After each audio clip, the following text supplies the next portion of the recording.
তার বোনকে 2 কোটি টাকা দিয়েছিল ঘনশ্রীতে একটা শোরুম দেওয়ার জন্য।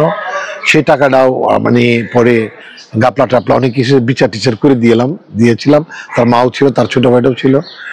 এবং মানে আসলে হয় কি, তাদের কাছে শুনলে মনে হবে যে পপির দোষ, পপির কাছে শুনলে তাদের দোষ। পপি এবং পরিমণি ছিল আমার বিপরীতে, এবং তার আগে পপির সাথে আমি একটি টেলিফিল্ম করেছিলাম। তো মানে সে তো অসম্ভব পাওয়ারফুল একজন অ্যাক্ট্রেস, মানে সুপার ডুপার একজন চিত্রনায়িকা। আর তার যে ফ্যামিলি ক্রাইসিসটা চলছে, এটা নিয়ে আমি আগেও অনেকবার বসেছি মেলোডি বাসায়। তার মা আসছে, তার বোন আসছে, তারপরে বোনের সাথে আরেকটা বিজনেস পার্টনার আসছে, একাধিকবার বসেছি। এবং খুলনাতে এবারে না বহুবার ঝামেলা হয়েছে, সেখানে আমি আইন শৃঙ্খলা বাহিনী দিয়ে তাকে লিগ্যাল সাপোর্ট দেওয়ার চেষ্টা করেছি। সে অনেক ভালো একজন নায়িকা, আমি মনে করি ভালো মানুষ। এবং সে আমার ইলেকশনের সময় দুবারই আমার ইলেকশন করেছে, নির্বাচন করেছে চলচ্চিত্র শিল্পী সমিতি, ওপেন সাপোর্ট করেছে আমাকে। I am grateful to her really. She is different type of heroine আমাদের ইন্ডাস্ট্রিতে, এবং অসংখ্য হিট মুভির নায়িকা সে। তো তার এই দুঃখ দুর্দশা, যারা তাকে কষ্ট দিচ্ছে তারাও তার মা, তার বোন, তার ভাই, তারাই একেবারে ইন্টারনাল প্রবলেম। এটা আমাদের যুদ্ধগুলো এখন আসলে ঘরে ঘরে ঢুকে গেছে, ঘরে ঘরে। আগে ছিল গ্রামে, তার আগে ছিল ইউনিয়নে, তার উপজেলায়, তার আগে জেলায়, তার সেন্ট্রালে, এখন ঘরে যুদ্ধ চলে আসছে, ঘরে অশান্তি ঘরের মধ্যে চলছে।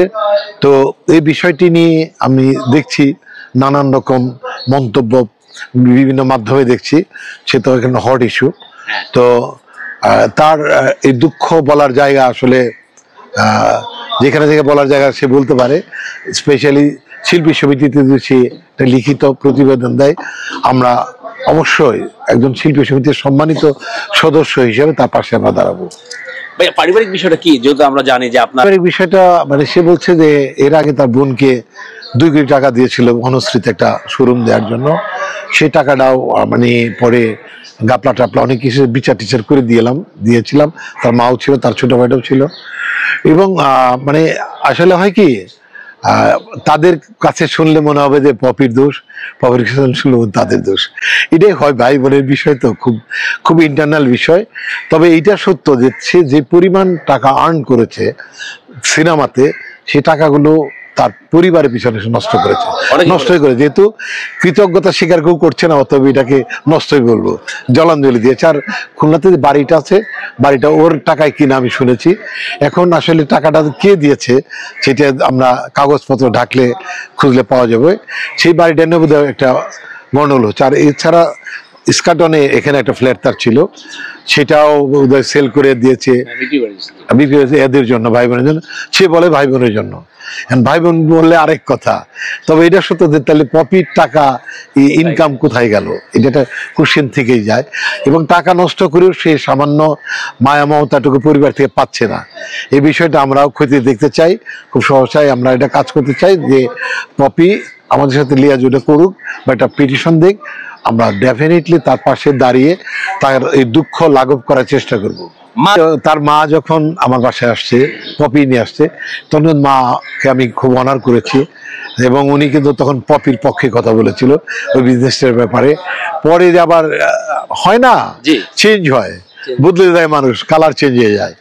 তো অনেক আপনজন অনেক সময় কালার চেঞ্জ করে ফেলে।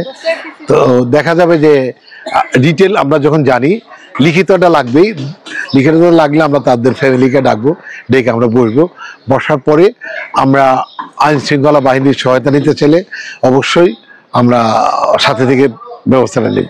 আমার হিরোইন ছিল সে, এবং তার অভিনয়ে আমি ভক্ত আগে থেকেই, খুব পাওয়ারফুল অ্যাক্ট্রেস সে। তো তার প্রতি শুভকামনা সবসময়।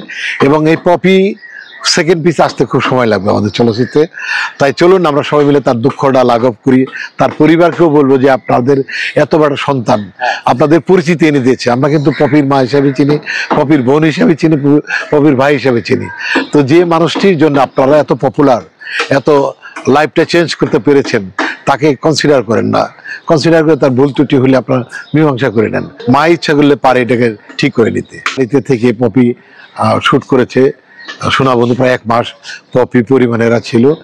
তো পপি খুব অ্যাক্টিং ইনভলভ থাকে এবং সে কোনো আইডিয়া থাকলে বলে এবং খাওয়া দাওয়া নিয়ে খুবই হ্যাপি থাকে, সবকিছু নিয়ে। তারপর অল্প তুষ্ট থাকে সে, আর একজন প্রফেশনাল অভিনেত্রী সে। পিকনিকে আমাদের প্রস্তুতি চলছে, ইনশাল্লাহ পিকনিক এই মাসে আমরা করে ফেলবো। সময় একটা জিনিস মনে রাখবেন, সেটা হলো আইন প্রমাণ চাবে, ডকুমেন্ট চাবে। ডকুমেন্ট ছাড়া কোনো কিছুই, সবকিছু ভিত্তিহীন। এই যে আমাদের ইউটিউবে অনেকে অনেক পোস্ট করে, পোস্ট করতেছে ইদানিং, এগুলো প্রমাণ ছাড়া, এগুলি ভিত্তিহীন। মানুষ এগুলো বুঝে, মানুষ এগুলো ফিরিয়ে নিচ্ছে, মানুষ এগুলো দেখে না, ঘৃণা করে।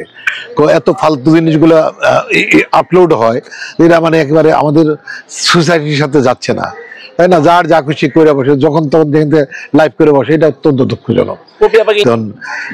মানে অভিনেত্রী, তার যেন একটা রূপালী পর্দার তারকা, চলচ্চিত্র অঙ্গন, তাকে পেলে সবসময় ধন্য হবে।